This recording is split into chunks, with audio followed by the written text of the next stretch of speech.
Pinukpukan sa first regular session ng Sangguniang Panlalawigan ang kahilingan ni Governor Aurelio Umali na pumirma sa isang kasunduan bilang kinatawan ng provincial government ng Nueva Ecija sa pagitan ng Department of Labor and Employment Region 3 para sa DOLE Integrated Livelihood Program o Kabuhayan Program, partikular sa implementasyon ng livelihood vending cart and rice retailing.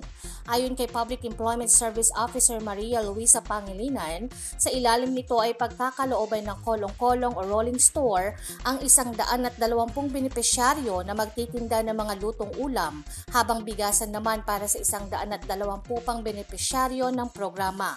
Ito po ay nagkakahalaga ng 5 million na pwede nating ibahagi dun sa talagang may wisyo sa paghahanap buhay, no? Unemployed na mayroon talaga siyang willingness na maglako ng panindang ulam tsaka magtinda ng bigas. Ang bawat pangkabuhayan na ipagkakaloob sa bawat isa ay nagkakahalaga ng 25,000 pesos. Sinabi ni Pangilinan na may kabuang halaga na 5 million pesos ang ipagkakaloob ng DOLE, habang may 20% naman ng kabuang halaga ang counterpart ng pamahalaang panlalawigan sa pamamagitan ng pagkakaloob ng mga trainings, handling at iba pang miscellaneous expenses. Hindi man daw nangangako ang DOLE at provincial government, ngunit kalimitan na kapag napalago ng benepisyaryo ang ipinagkaloob sa kanilang negosyo ay maaari pa silang muling maging kabahagi ng iba pang ibababang mga programa bilang pandagdag para mas mapalawak pa ang kanilang negosyo. Noong nakaraang taon ay 2 beses ding nagbaba ng livelihood assistance ang DOLE sa lalawigan, kaya naman nagpapasalamat si Pangilinan sa patuloy na pagkakaloob ng pangkabuhayan at mga programa para sa kapakinabangan ng mga Nova Ecijano.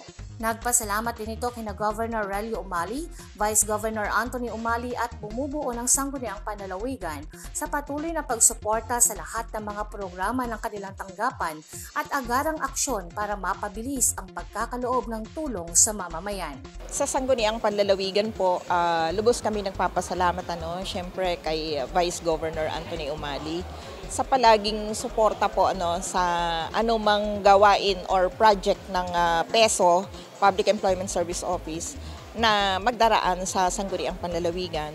Kami po ay kanila talagang sinusuportahan. At syempre naman sa ating punong lalawigan, Governor Oye Umali, na wala kami ding hiniling para dun sa mabilisan or para sa ikabibilis ng proseso. Lahat naman po na yan ay dahil kay Gob. Mabilis po siyang umaksyon at hindi rin po siya tumitigil ng paghahanap ng paraan. Na palagi ko pong sinasabi, hindi siya tumitigil ng paghahanap ng paraan ng pondo para maipagkaloob sa Nova Ecijanos. Kasama sina Angel Marbumanlag at Jeffrey Gonzalez, Jovelyn Astrero para sa Balitang Unang Sigaw.